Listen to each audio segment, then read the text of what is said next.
Michael, what's going on, brother? So great to see you again. Yeah, it's good to see you as well. It sounds like things are moving with your latest book that you hit the top 10 list. Is that right? Yeah, I mean on USA Today, Yeah. and we were hoping to make the list, let alone be number 10 out of like 100 and something. So we're super stoked on it.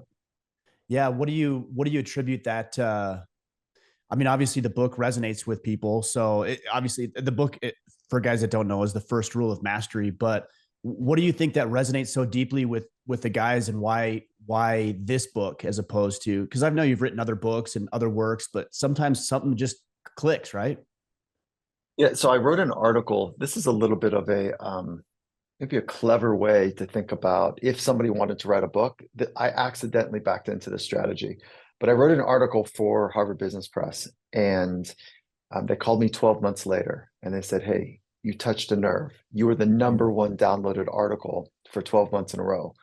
And so it was like an easy way to figure out, like, is that concept working or not? That's not why I wrote the article. I wrote the article because like it was something I struggled with, this idea of obsessively worrying about what people thought of me. And it was something that got in my way of me being free as a human. And so I just wrote this article about, and I had fun with the title, about FOPO, fear of people's opinions. And I tagged it that it's one of the greatest constrictors of human potential, this excessive worry about what people think of you. And I just talked about the narrative, like why so many of us have it, I think, and especially in elite performing environments, and ways to potentially kind of work through it. And it touched a nerve, and so we said, let's figure out what the science behind it is, and we wrote a book on it. So Yeah. No, I think that's a great way to do it. I've actually had similar things happen by accident where, I might make a social media post and it just takes yeah, off, or even a podcast title or something, and it blows up and you think, okay, well, there's something deeper here that we need to have a conversation about. I think you're that's right exactly about it. Yep. I Hmm. think you're right about fear of people's opinions. This is one of the most commonly asked questions, whether it's directly that way or in a roundabout way. And I see so much fear, and everybody knows, like, oh, what fear is holding so many people back. But what they don't realize, it's not the fear of the thing itself or even failure, at least in my mind, it's the fear of what other people will think about your potential failure. That's exactly it. And even working with folks that operate in highly rugged environments, sometimes consequential environments. And let me just frame that. Early in my career, I spent time in pro sport. Then I left and I went into highly consequential environments where um, people make mistakes, people die potentially. Like it was Red Bull Stratos, where Felix Baumgartner jumped from 120,000 feet, Mm, 130,000 feet. Special operators, pilots, Air Force pilots, fighter jet pilots, da da da da. And so then I went back to pro sport, and I went back to 10 years with the Seattle Seahawks. And so there's some ruggedness in football, but not really all that consequential. And so whether it's a rugged environment or consequential environment or more a metallic, um, like, I mean, basketball is not all that rugged, nor is it all that consequential. So it's more like this metallic excellence feeling, like you can strive without, I mean, ankles and knees warranted. But it just has a different feel than football in the backcountry, if you will. So in those environments, people consistently talk about not wanting to blow it, not wanting to look bad. In the consequential environments, it is like, I don't want to die, and I don't want other people to die because of my mistakes. So those environments, I just kind of hold in high esteem, that they're just a little different. But for the mm. rest of us, for the rest of us that are not operating in those amphitheaters, it really is like not wanting to let people down, look stupid, blow it, you know, um, be a lame team member, fill in the blank. So it really is about the opinions, I think, of others, and it's the water that we're swimming in, and we haven't. I don't know. At least in my lifetime, no one really pointed it out so directly to me.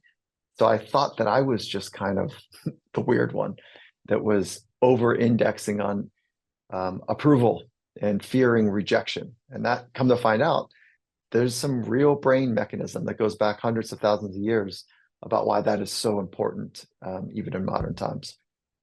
Yeah, that's actually where I was going to go with it. I mean, I have theories, you have data and science. I guess my theory is we don't want to be ostracized from the tribe, which goes back tens of thousands, if not hundreds of thousands of years. That's my thought anyways. Does the data support that?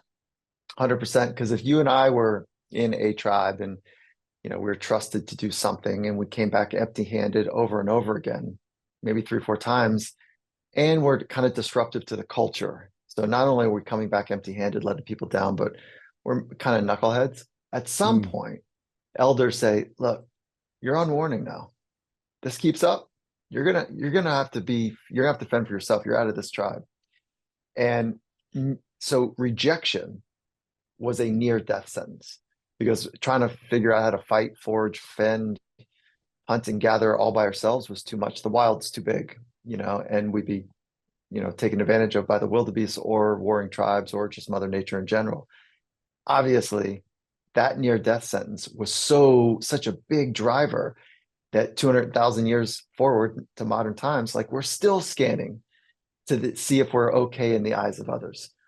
And in modern times, like, if the tribe kicks us out, there's other tribes. Like that's sure, not the real problem. sure, The right, the problem right now is like people's opinion actually does hold power. And some people's opinion hold great power, like your supervisor, like your college entrance, whatever it's called. If you're trying to get into college, I'm blanking on the name, admissions of officer, sorry. So some people hold great power, and other people, we just reflexively give them that power. And that's where it starts to get really wonky. Whose opinions matter and whose don't? And when you can decouple those two things, there is a more freedom on the other side of it. And there's a bunch of other ways to find a bit more freedom around this, but that is definitely one of them. I actually want to talk about whose opinions matter, but before I do, it's interesting to me. It's a bit ironic that we're so worried about being part of the tribe that in order to avoid being ostracized from the tribe, we'll actually isolate ourselves from the tribe or from the opinions of other people. And we won't engage and we won't surround ourselves with people because we don't want to lose something that we don't actually currently have. You're you're picking up on something really cool. And so there's 3 phases to FOPO. And again, fear of people's opinions, right? This great constrictor of going for it in life. Um, so there's 3 phases. There's the anticipatory phase where like you're in your closet worrying about what you're going to pick out and wear for later. And maybe that sounds like trite, but if you just use that idea that you're planning and shaping yourself for an event later because you really want to show right for them, as opposed to, be about it, be you, drop your hips in a way that it's like you're in it fully and you're a great partner to other people, but like you really are owning your body of work, owning your history. Okay, so that's a different way of going through it. So anticipation. And then the second is when you're actually in the environment with the other person that you have given this power to, that their opinion matters so much, that we are highly tuned at micro expressions. So we're checking. So it's anticipation, then checking. And in that checking phase, we're just seeing if we're okay.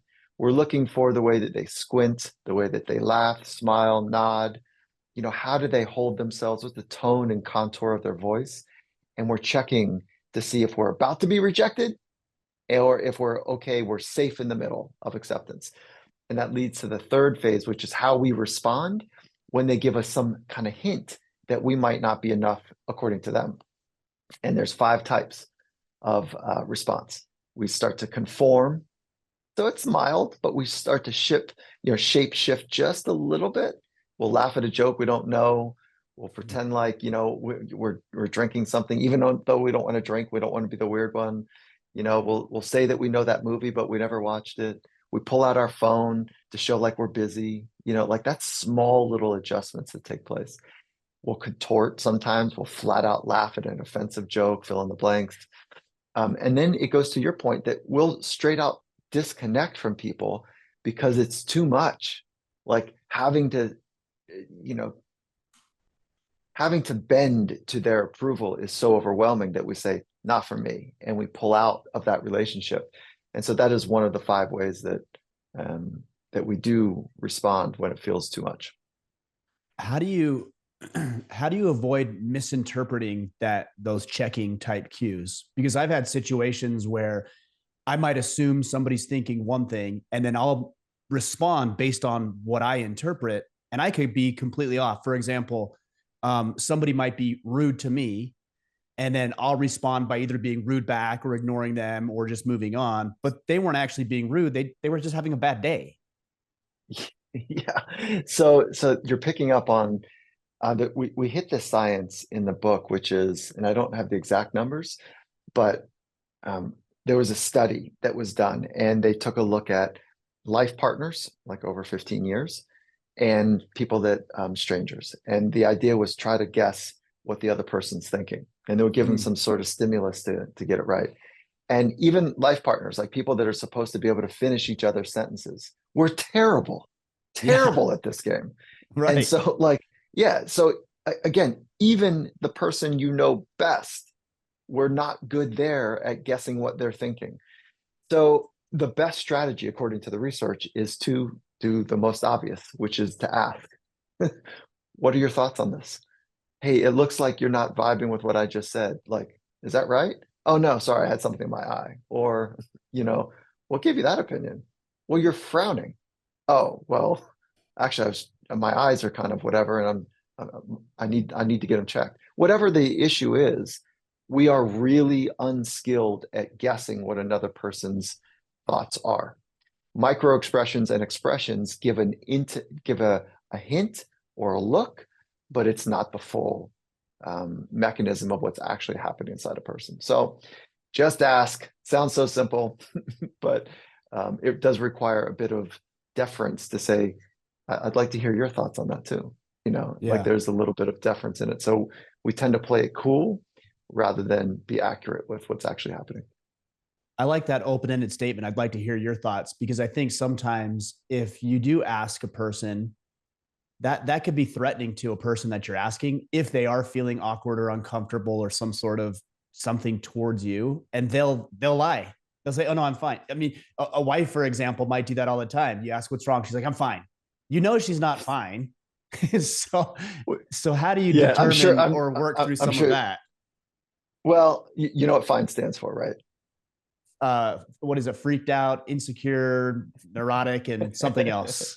I don't know the other one. Right. Am I right? Yeah, that's it. So like this idea, like I'm fine. Well, you've got to be able to read that. No, I'm good.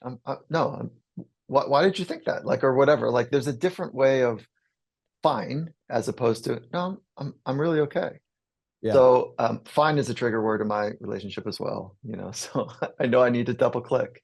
Like, whoa. So what I do when that happens, when somebody kind of puts up like an emblem, they say one thing but they mean another or whatever, and I, instead of like double clicking in an aggressive way, I disengage in a way that's like I create more space. And so I use playfulness in that moment. Like, whoa, okay, and it just kind of takes the piss out of it enough to breathe some space into it. And so if you have the presence to not get sucked in, but to actually create space, I think you end up figuring out how to do better in just about any relationship. But that requires awareness. That requires being non-reactive. That requires some discipline and some sophistication in how you work with your own thoughts, how well you are aware of tripwires. And we all have them. And it's the ones that are undisciplined that are reflexively flying off the handle or getting pissed off or agitated or irritated when somebody, a person that you do not control. There's nobody in this world that we control. And God forbid they say something that is orthogonal or antagonistic or whatever to how we want it to go. So we got to do a little better, dude. Like, and it does require some discipline and creating more space. And there's a whole set of practices to be able to do that. I think what I've experienced when somebody says I'm fine or, something like that to try to brush it off, comes up for me naturally is a lot of insecurity. Oh, they must be thinking something negatively about me. And then, you start to respond in a way that is not conducive to a healthy relationship. And I think it takes some level of integrity, doing what you need to be doing. And then, like you said, having the space and the confidence to be able to say, okay, like, that's good. I'm glad you're feeling okay. If something changes or whatever else, let me know. And then just driving on. But insecure people can't do that because they make other people's problems all about themselves. It's more of a selfish approach than a selfless approach, I think. At least that's what I've experienced personally. Yeah, there's like people that are struggling or suffering in some level of pain in their life. So there's three basic bands, right? Thriving, struggling, suffering. People that are struggling or suffering, they, just like a wounded animal, caught in a trap or something, they're supposed to figure out how to take care of themselves, right? Because they're in pain, they're struggling or even suffering. So it makes sense that they would think about themselves before other people. Whether you're a narcissist that looks like you're thriving, but you're actually just taking care of your original pain that took place in your life early on, thank you, mom and dad, or whatever it was. Mm-hmm. Or, you're flat out anxious in some other kind of way, and fill in the blank depression, all the other maladies that we do wrestle down. So when somebody is struggling, they say, how am I? Am I okay? But when somebody is up above the line thriving, they say, are we okay? And so the we versus the I is one way to think about how you reflexively respond to something that doesn't feel right.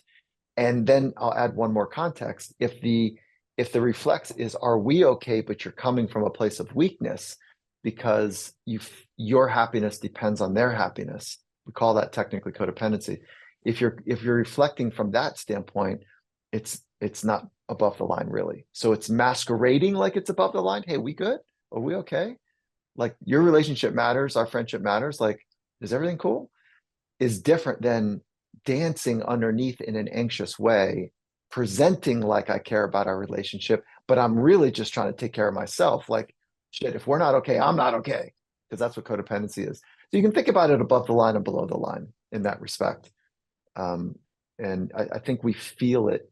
We need to know if we are above the line and below the line, and we can feel it with other people as well. Yeah, I like that distinction. And it's not about the verbiage, it's about the energy behind it. When you Yeah. say, hey, like, is everything okay? Are we okay? That could mean like, hey, we're good, like you said. Or it could mean, reassure me. I need you to reassure me that I'm okay. Yeah. Right. That's Yeah. right. And I'm that's okay different in your energy. eyes. Yeah, Yeah, that's exactly exactly. right. Yeah, And different energy. I get tired around those folks. So Of course, codependent, it's people draining. pleasers, like, yeah, I get fatigued by it. And it's a relationship that, unless they make some changes, um, like some real changes, growth between the two people usually doesn't happen. So those are relationships I just can't be in. So, I mean, I think it reeks of desperation when somebody's doing that. And I've been there. Everybody has. Guys listening to this have been desperate for a romantic relationship, a relationship with somebody else, or a boss or a client or whatever. How do you, and this is a very broad question, but how does somebody who has some level of desperation, they're below the line, how do they begin to shore that up so that they don't have as much of a vested interest in what other people think of them? Yeah. So, I mean, couple 100-year-old science of psychology is rad. And we have tabooed it, we've weakened it, we have shamed it, we've made it for the weak.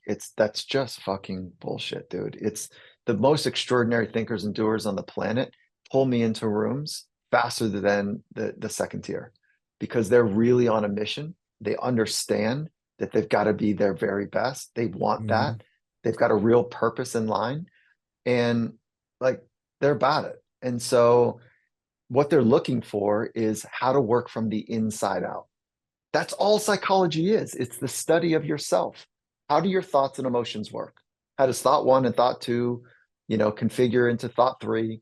And how does thought one, two, and three shape emotion A or B? Like, if you don't know how that's working, you are by definition whipped around by the external world. The most powerful people on the planet, they decide how they're going to go through an experience. They work from the inside out. They are not about to let the external world dictate their internal experience. And so they've done enough internal work to be about it, whatever it is, whatever values or virtues or purpose that they're standing for, they're going to be about it. And that takes incredible mental awareness, psychological awareness, and it takes incredible psychological skill, because the trade winds outside of us are pretty radical sometimes. Like, people have power, and there are things on the line that are costly when mistakes are made. And it is reflexively so much easier just to belong.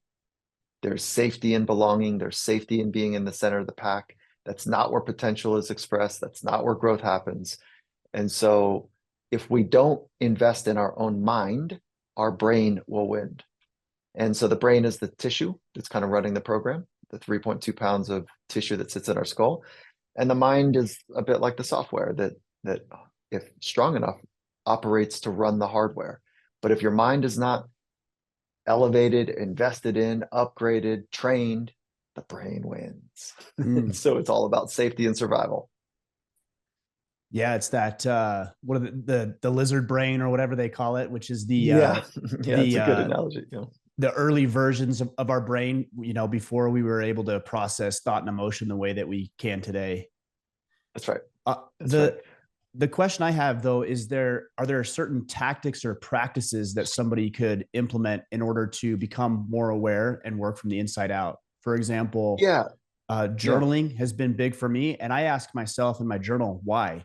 As I have an experience, why do I feel that way? Where does that come from? What circumstance or experience did I have that made me believe that was true? Why did I lash out? Why did I respond in a healthy way in this circumstance? That has been a healthy practice for me. Yeah. So, okay, twofold. One is what you're pointing to is awareness. So the whole inner game starts with awareness. And there's 3 best practices for awareness. Journaling is one of those 3. And it's a forcing function to be honest with yourself, to be honest with your word choice, to be more easily connected to the emotion that those words that you're choosing are calling up. So that's a radical practice. It's not for everybody. Some people, their brain and their writing ability are desyncopated, so they think faster they can write, and it becomes like a very frustrating experience. Interesting. So there's a dissyncopation there. The other is sitting and being in conversations with people of wisdom. Now, I'm pointing to psychologists. Not all psychologists have wisdom. It could be your clergy, it could be your priest, it could be the neighborhood wise person, it could be whatever, right? But sitting across from a person that holds wisdom, and when their focus is orientated from wisdom, and they're focusing on you, and they are seeing the truth of what you're saying and feeling and doing, or when you're not right, that is a radical commitment, because those people hold you to the fire. They hold up a mirror. They ask questions. You feel and you think, and they'll take you to the edges in a very short order amount of time. It requires vulnerability, and in that requires risk.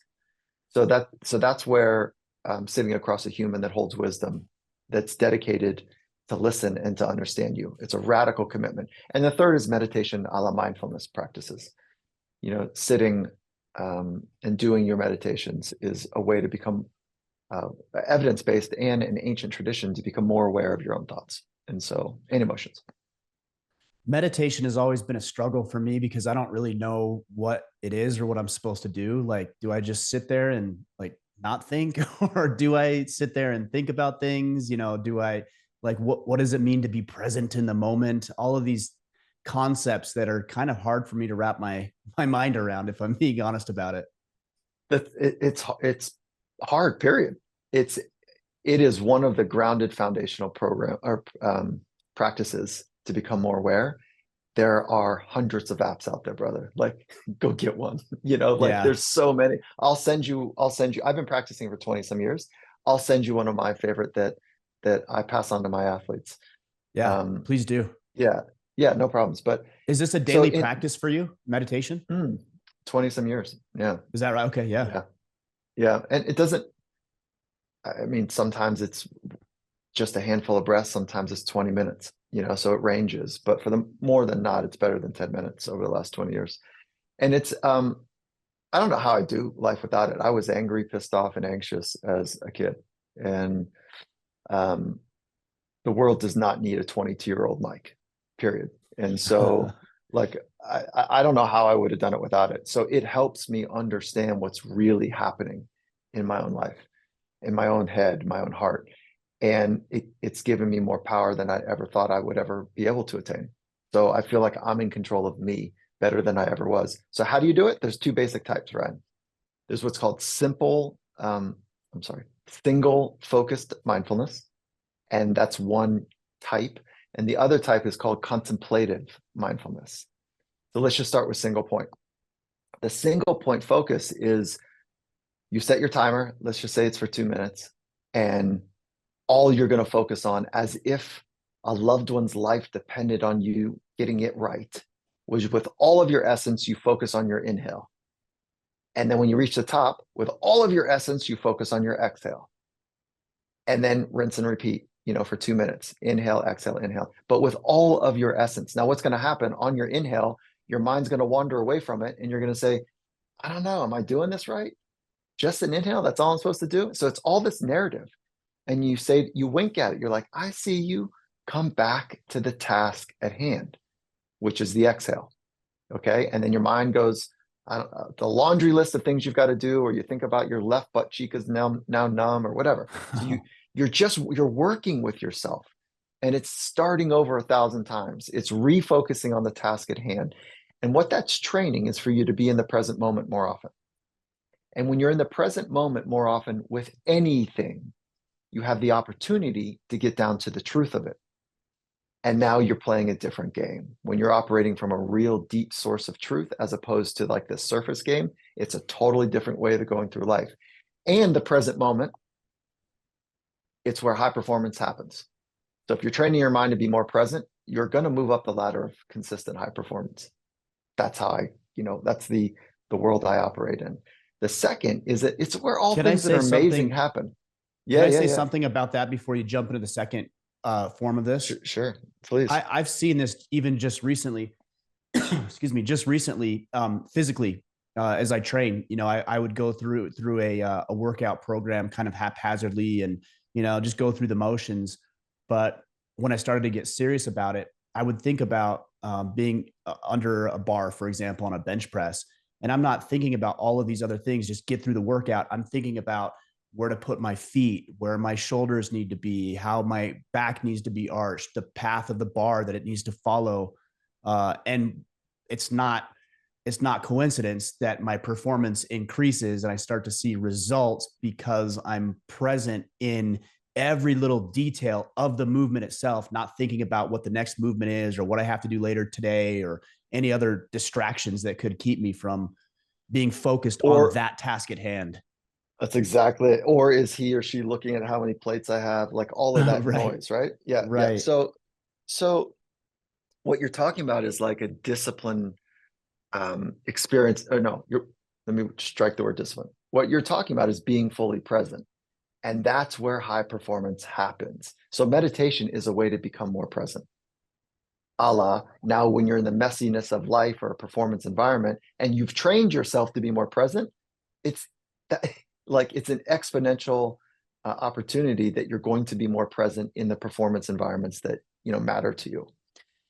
The second point is that it's where everything good happens. That's where joy and love and laughter and fun and in the present moment. Like you can't get a joke if you're anxious. You can't celebrate if you're up in your head. You miss shit. The third thing is that's where deep wisdom happens. And deep wisdom is that ability to kind of be like a reclining dragon, like you got all this fire in you. You don't have to snort it. You don't have to, blow fire. Like you just know that you are a badass dragon. And so you can just kind of sit on your hindquarters when you want to. So that's really what wisdom is about. And so mindfulness is a practice to increase all three of those. How does this relate to the concept of mastery? I mean, you've made a career off of mastery. And sometimes I wonder what it is. Is it some level of achievement? You master something, for example, and therefore you've achieved or unlocked something, or is mastery more of a process rather than the result of the process? Yeah, high performance and mastery are like cousins, right? Mastery, I would say, is an ordering position, sits on top of high performance.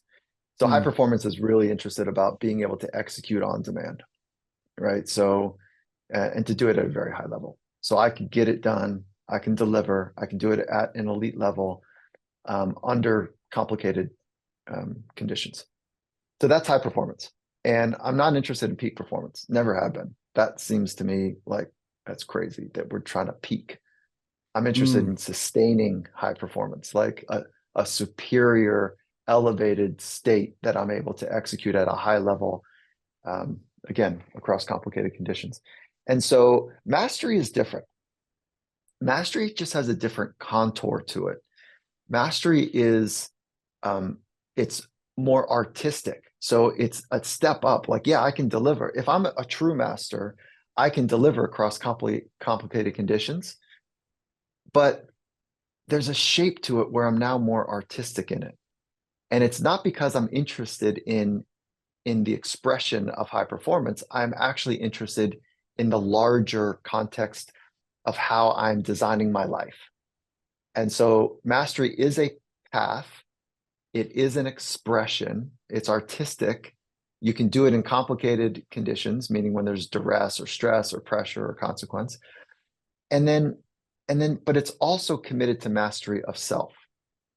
So high performers, like you and your whole community knows some really sophisticated performers that you don't really want to have over for dinner. Like you like watching them, you like watching what they do, and like it's fun.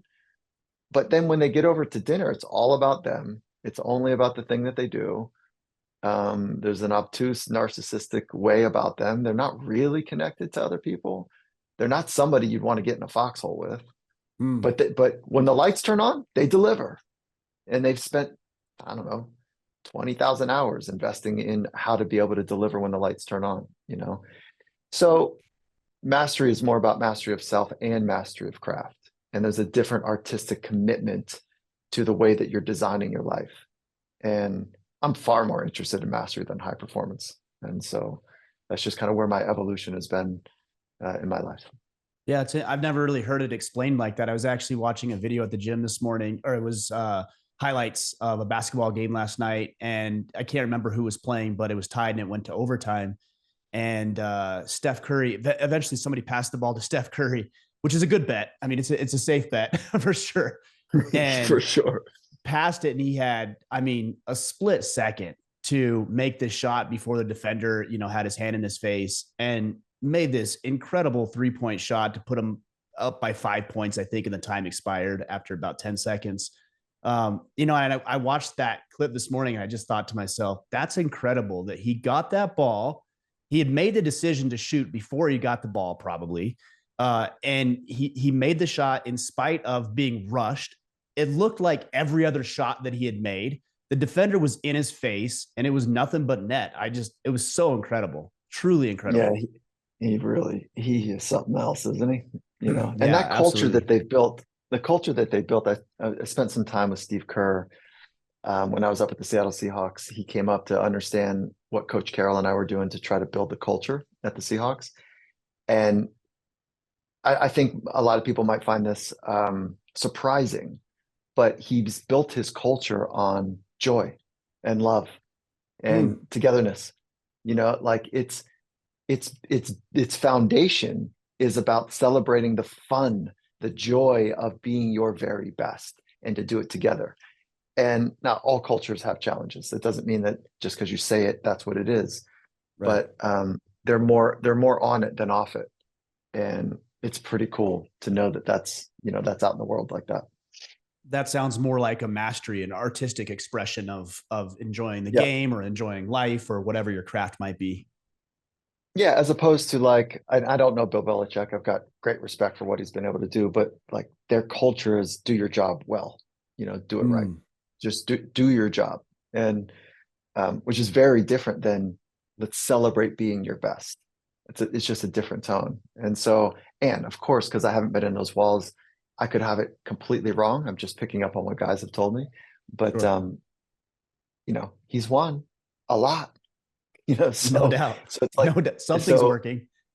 yeah, and at what cost, I would say. Let's just Mm. take the Patriots and Bill Belichick out of it, but a culture that is about execution on demand. I don't care what your name is, what your backstory is, where you grew up. I don't care about that. Are you going to put the rock in the back of the bucket when it matters?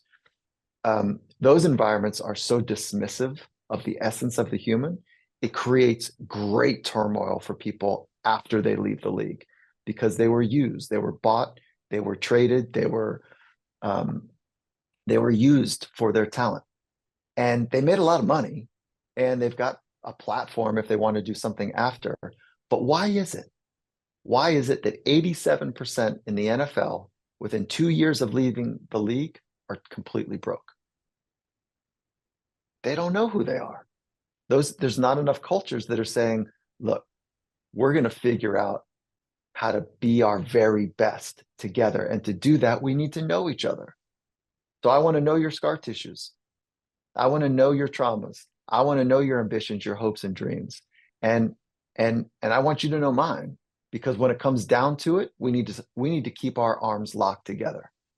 And what happens for most people is the beginning of the year, hoo-ha, we're going to go get it. It's a rad. This is the team we need. Everything's good.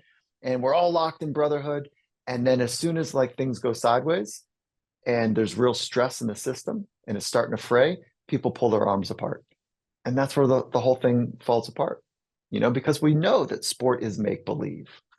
We know that like these are human made rules with like artificial consequences.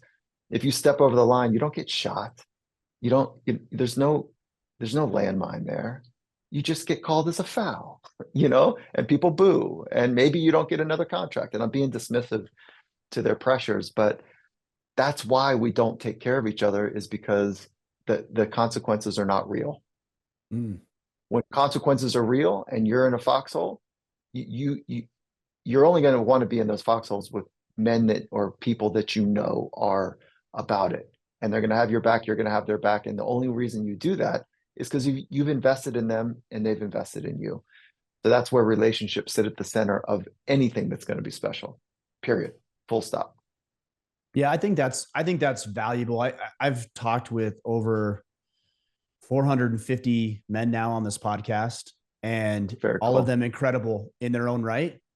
But there are quite a few of these men who are so one dimensional. They are so good at their thing at the expense of everything else. And some would even suggest, because they've told me, that they're not fulfilled in life. They're just exceptional at this one thing and they do it really, really well. But the relationships are terrible. Their financial situation is in disarray. They're depressed. They're anxious. Being one dimensional isn't something that I'm interested in. I Oh, it's think I'm interested in dangerous. a more of a well-rounded man. It's dangerous. It's desperate, because when that thing gets threatened, there's nothing left. So Mm. that's why public speaking is so terrifying for so many, because their entire identity is wrapped into what they do. And we hit this in the book. It's called performance-based identity. And of course, it makes sense that certainly in the United States, we're going to have performance-based identities because we're obsessed. Our culture is obsessed with performance. So what happens for people is when they're going to walk up those 5 stages or 5 steps to get on stage, and it feels like they're being chased by a saber tooth or a wildebeest, that it's because their entire identity is on the line. Because what they are, not who they are what they do and how well they do it. And if those eyeballs are looking with some disdain or confusion, and they're undressing the person on stage because they're not good enough in the way that they're thinking or executing or sharing their ideas, everything's on the line. It's just too much. And so that's why people act out of some desperation and anxiety, a la fatigue and sometimes depression. We are more tired than we've ever been in my lifetime. And so the workforce is fatigued. And so there really is a human energy crisis. And I believe it's because we're not working from the inside out enough. It's not that the external world is all that bad. I say that with an asterisk next to some parts of the world that are at war. Um, and for people that are in poverty and struggling in our own country, and the 300 million people in India that don't have running water or gas. And, so there are places that are really fucking hard. But for most people, probably in your community, it's not all that bad. Right. But we're tired. We're exhausted. I would not trade now for the dark ages. That's for Like sure. medieval times were probably not my jam. We Um, romanticize it though and think that it would be better. It truly would not be better. Come on. I mean, yeah, I mean, no, I don't want that. But anyways, like the contour and the shape and the roundness that you're talking about is what a modern man looks like. Is having dimension, having insight, working from a place of global thinking, and intimacy in relationships. That's the modern leader. And so anything less than a sophisticated understanding of how psychology works will fall short. Hmm. Is there value in analyzing performance though? I mean, I look at performance. I look at podcast downloads, for example, or I look at the way that I might be not as easy to quantify, but the way that I'm showing up for my children. Am I performing well as their father? So it seems to me that there is some value though in looking at your performance as a metric for your own growth and how you're doing. 100%. Like if we can't deliver, then like in pro sports, if I didn't help a team win or perform well consistently, I'm kicked off the plane. Right, The sure. owner is going to fly his private jet no matter what. The team's got their chartered thing because that's the investment. And I'm kicked off the boat on my own little dinghy trying to figure out how to row faster. So we have to deliver performance standards, and so I'm all about that. It's the way that you relate to it, though. It's Mm. it's your commitment to being dimensional as opposed to kind of having only a single focus. It's your commitment to being a good partner because nobody can do it alone. Nobody does anything in this planet alone. You go into a cage. I've cornered 3 cage fights at the UFC championship fights. He or she is alone in the cage, but they didn't get there alone. We all have teams and teams behind teams. And so we need each other. And that's why I'm saying full stop. It's about the relationship. And if you get some of that stuff right, you get your core capabilities, you get good relationships forged, and you can weather some tough, difficult times. You can bring it when it matters. And that's kind of how I've enjoyed knowing the environments that have been successful. It's been more about the capabilities and less about the outcomes. But I outcomes like matter. I like that. That really resonates with me because I've been thinking about this concept lately. Is some might say, oh well, Ryan's a good podcaster. Yeah, I feel like I am. I've been doing it long enough that I feel like I am. But more than that, podcasting is just a skill. Like it's not really all that important. It's some technology. If you have the technology and you've done it enough, you can be great. But it's how I go about doing it and the way I show up in a podcast, ready to have a conversation, prepared, having the right guest on, having the right technology. I translate that to being a father and wrapping a Christmas gift for my kids. It's not about the Christmas gift, it's about doing it the best that you can with thoughtfulness and intent behind it. And you can apply that to podcasting, wrapping Christmas presents, driving down the road, having a conversation with your wife. It really doesn't matter what you're doing at that point because it's about the way you go about doing the thing. I love it. The way that is so zen, so committing to the way is certainly a big part of mastery. To go back to one thing that we were talking quite a bit earlier was caring about what the right people think of you, because it's not just not caring what anybody thinks. And sometimes you hear that misinterpretation of this because I care what my kids think about me because I'm trying to lead them. So that's probably an important consideration. I care about what men listening to this podcast think of me because I want them to be influenced positively by the work we're doing. How do you determine that? Is there a litmus test or some sort of something that you run things through to determine who is important and who isn't? Yeah, it's not who's important, who's in. It's more like whose opinion rises above and matters Got it. most. So I needed to make it really simple because um, I struggled with much of what you and I've talked about already. I've struggled with it, meaning that I lived that obsessed performance-based life. I almost lost my marriage. I understand that loneliness that comes with the depression and anxiety. Like I lived that. And so I was so over-indexed on the external appreciation for who I was that I lost my own sense of who I was. All that being said, I was kicking ass. I was doing the thing at a high level. Okay, so who matters? I had to make it really simple. I just built a round table of 8. And those to have a seat at that table, there's 2 variables that needed to take place. One, they needed to have done something in their life, been out there, fully committed to it, laid a bet, understand the amphitheater of risk. That's one. The second is that they need to have demonstrated time under tension with me, that they have invested in caring about me, and in return, or not necessarily in return, as well as I care about them. So there's time under tension, and they know my scar tissues and dreams and hopes, and they've really gone for it in their life. So I've got a round table of 8, and right outside that 8, there's another 12 chairs, and that's kind of it. For me, I just needed to make it really simple. Yeah, that makes sense. I mean, this is why you've referenced the military a couple of times now. Somebody in your foxhole. I mean, they meet that criteria. They've done something with their life. They've invested in being there with you. They've put literally their life on the line, and they've been in some hard shit, that's life altering shit with you. Like that's somebody that should have a seat at your table. That's right. One of the folks at my table, he's an operator, retired operator, a SEALs operator, and we don't hang out that much. We don't even talk that much. But there's a special bond that we have. And I know that he knows me. He's done some stuff. And kind of in an imaginary sense, oftentimes I think, what would he do? How would he think? And when I'm like kind of confused about something, I do give him a ring. So it doesn't need to be somebody that's you see every day. It doesn't have to be because you love your parents. It doesn't have to be your parents. So at least for me, that table is a bit of a sanctuary. When you talk about that table, I mean, clearly you're not talking about a literal table where you all sit down and have conversations or whatever on a regular basis, but are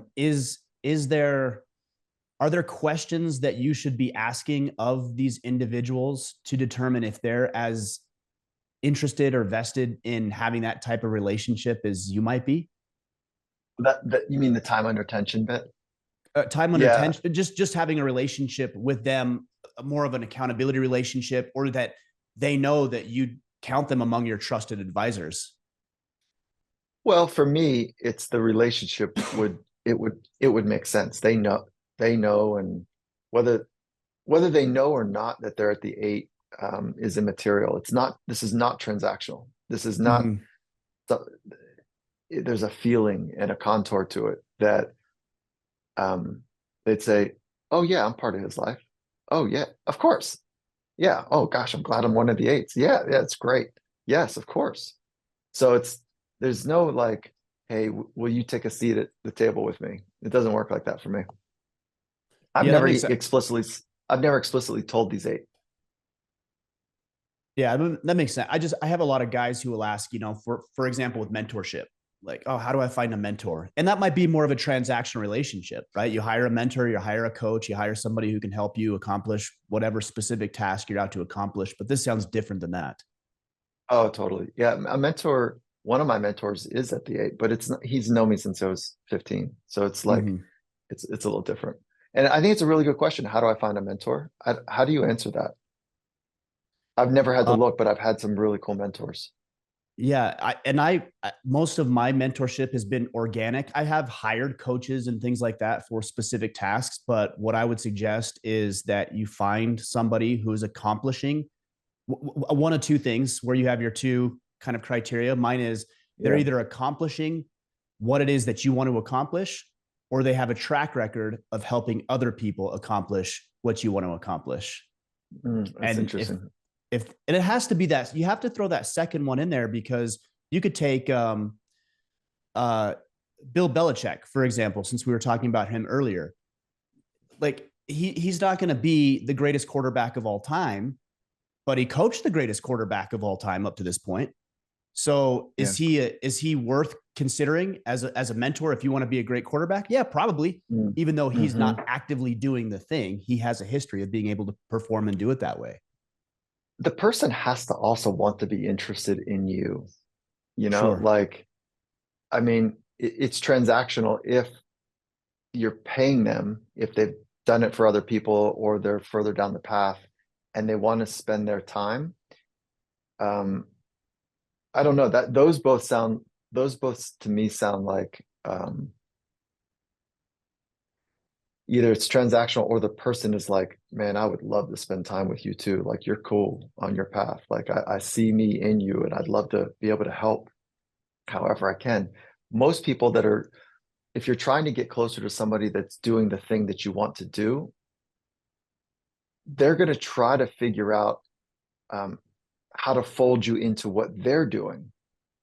And so that might be good, but like, we don't help our competitors like that benevolently. It has to serve. So if you're the mentee or the mentor, like, how does this work for me? What am I learning?